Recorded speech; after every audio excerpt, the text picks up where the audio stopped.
शुरू करते हैं। दोस्तों, हमारी आज की अमेजिंग न्यूज़ सीरीज लग रहा है कि अब तो अमेरिकन प्रेसिडेंट ट्रंप यह तो अपनी दादागिरी पर ही उतरा है। भारत को कहने लगे कि आपको हमसे हथियार लेना चाहिए ज़्यादा से ज़्यादा, और रशिया से थोड़ी निर्भरता आपको कम करनी पड़ेगी। आखिरकार क्यों, कैसे, मैं आपको आगे इस वीडियो में बताऊंगा। एक भारतीय कंपनी है, इन्होंने तो अफ्रीका में तबाही मचा दी है। दरअसल इन्होंने भारत का one of the most advance super स्लॉट वजर सिस्टम एक्सपोर्ट करके रख दिया है, और इसके फीचर्स मैं आपको बताऊंगा क्यों आखिरकार का इस सिस्टम का दीवाना है। रशिया की जो कंपनी है 5th generation fighter jet manufacture करती हैं। रिसेंटली इन्होंने बताया कि अब यह फाइनल स्टेजेस में है फॉर सुई 75 चेकमेट, और यह भारत पर अब पूरी तरह से नजरें गड़ाए हुए हैं। और यह एक ऐसा ऑफर भारत को फेंकने वाले जिससे मोस्ट प्रोबेबली भारत अपने 5th जनरेशन फाइटर जेट पर काम करने के बावजूद भी शायद अट्रैक्ट हो सकता है। आखिरकार क्या हो सकता है वो ऑफर मैं आपको आगे इस वीडियो में बताऊंगा। इसरो ने तो कमाल ही करके दिखा दिया है, हमने एक रिकॉर्ड बना दिया है।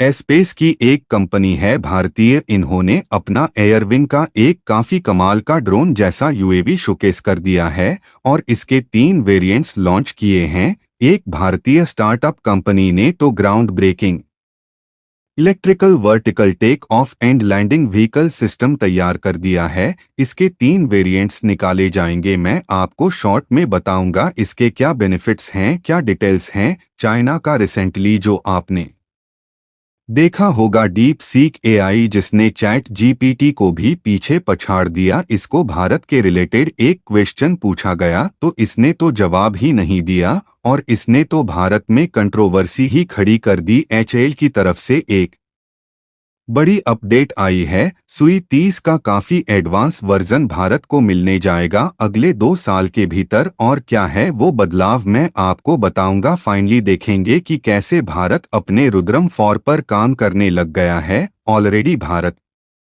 के पास रुद्रम था है, लेकिन रुद्रम 4 अब हम इसको बना रहे हैं।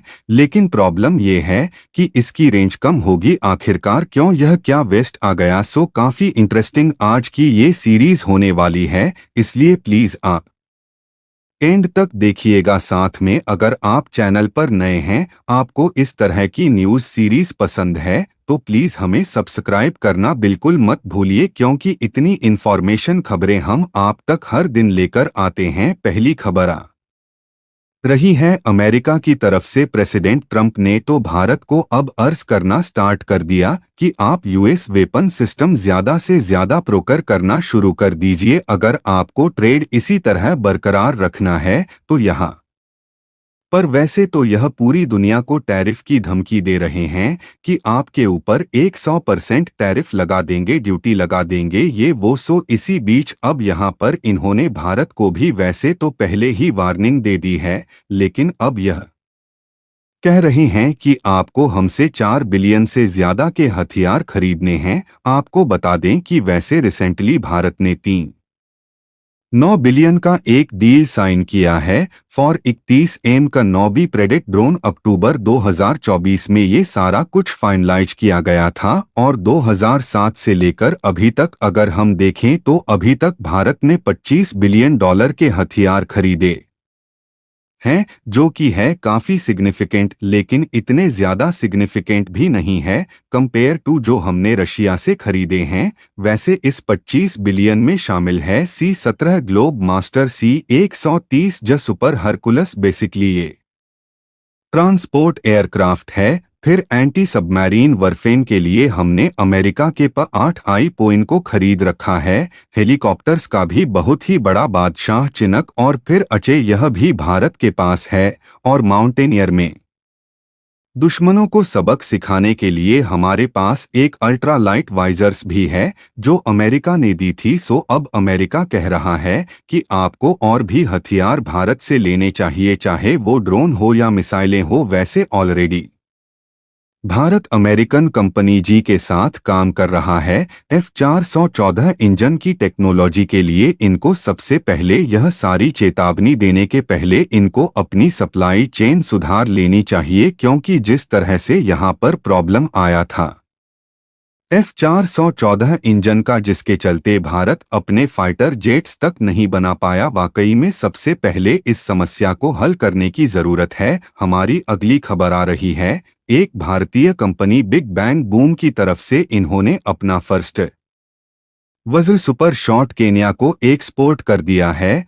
मैं आपको बताता हूं इसके क्या बेनिफिट है और क्यों केन्या इसका इतना ज्यादा दीवाना है। सबसे पहले तो यह ड्रोन डिटेक्शन कैपेबिलिटी के साथ यह आता है। 4 किलोमीटर के रेडियस में किसी भी प्रकार के ड्रोन को यह मार गिरा सकता है। बहुत ही ज्यादा सस्ता है कंपेयर टू इनफैक्ट चाइना। यह काफी सस्ता सिस्टम है, लाइट वेट है, रेडियो सिग्नल्स को भी डिसरप्ट कर सकता है। ड्रोन के कम्युनिकेशन शस को तो पूरी तरह से खत्म कर सकता है। सो पोटेंशियल थ्रेट्स इजली हम न्यूट्रलाइज कर सकते हैं। और एडाप्टिव टेक्नोलॉजी है, यहाँ पर फ्रीक्वेंसी भी एडजस्ट की जा सकती है, वरना नॉर्मल ड्रोन में ये सारे फीचर्स देखने नहीं मिलते। और इन्हीं सारे रीजन्स के चलते केन्या को ये ड्रोन सिस्टम भारत का इतना ज्यादा पसंद आ गया। और अब यह तो बस हमने अफ्रीका में एंट्री मारी है, आगे चलकर इसी तरह के एंटी ड्रोन वाले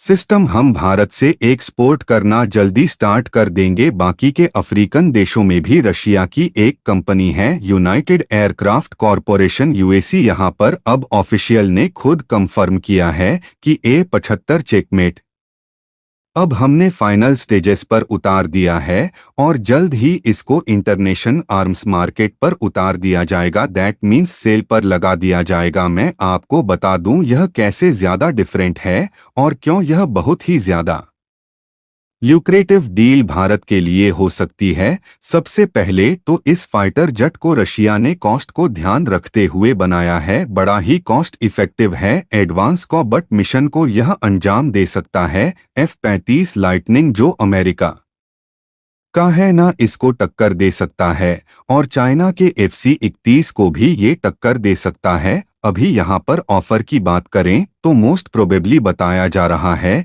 कि रशिया भारत को कुछ पोटेंशियल टेक्नोलॉजी ट्रांसफर भी दे सकता है अगर भारत ने इसके कुछ यूनिट्स को खरीदे तो। और इस टेक्नोलॉजी ट्रांसफर को लेके हम हमारे एम का 5 जनरेशन प्रोग्राम को और भी ज्यादा तेजी से आगे बढ़ा सकते हैं। डिफेंस एनालिस्ट का आगे यह भी मानना है कि भारत के लिए यह एक काफी बेनिफिशियल डील भी हो सकती है, क्योंकि कुछ टेक्नोलॉजी जो भारत स्ट्रगल कर रहा है, अगर इन टेक्नोलॉजीज का एक्सेस भारत को रशिया के ये केस स्टडी से मिल जाए तो हमारे लिए बहुत बड़ी एक जीत होगी। देखने लायक होगा कि इंडियन एयरफोर्स इस पर क्या डिसीजन लेती है। इरो की तरफ से बड़ी खुशखबरी आई है, आप जानकर शॉक रह जाओगे। इरो ने अभी अपना 100 मिशन लॉन्च कर दिया है सक्सेसफुली। GSLV F-15 से ये सारा कुछ नेविगेशन सैटेलाइट इसने कैरी किया था और सबको अब डीप कर दिया गया है स्पेस में।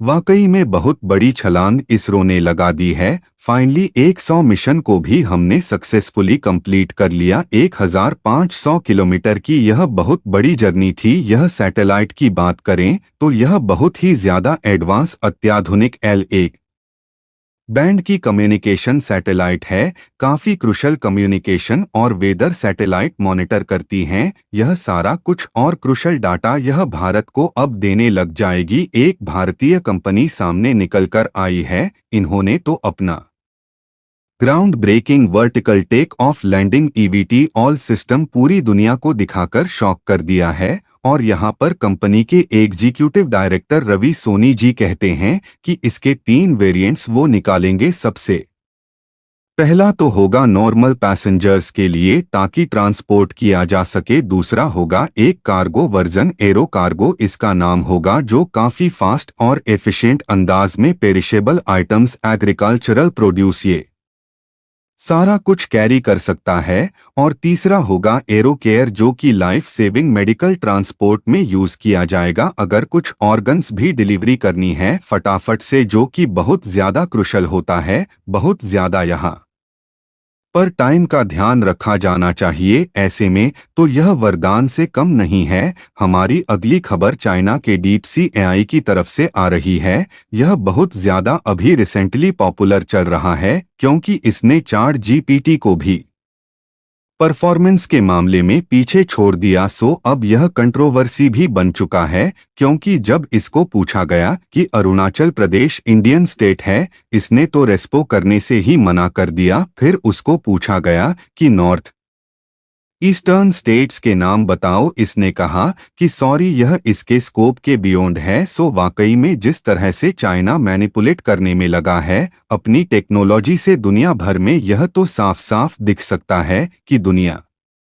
चीन पर अभी भी विश्वास नहीं कर सकती। सो यह थी हमारी आज की धमाकेदार न्यूज सीरीज। आई होप कि आपको आज की सीरीज पसंद आई हो, और अगर हाँ तो प्लीज एज यूजुअल एक लाइक करना मत भूलिए। आपका ऐसा ही कमाल का सपोर्ट दिखाते रहने के लिए।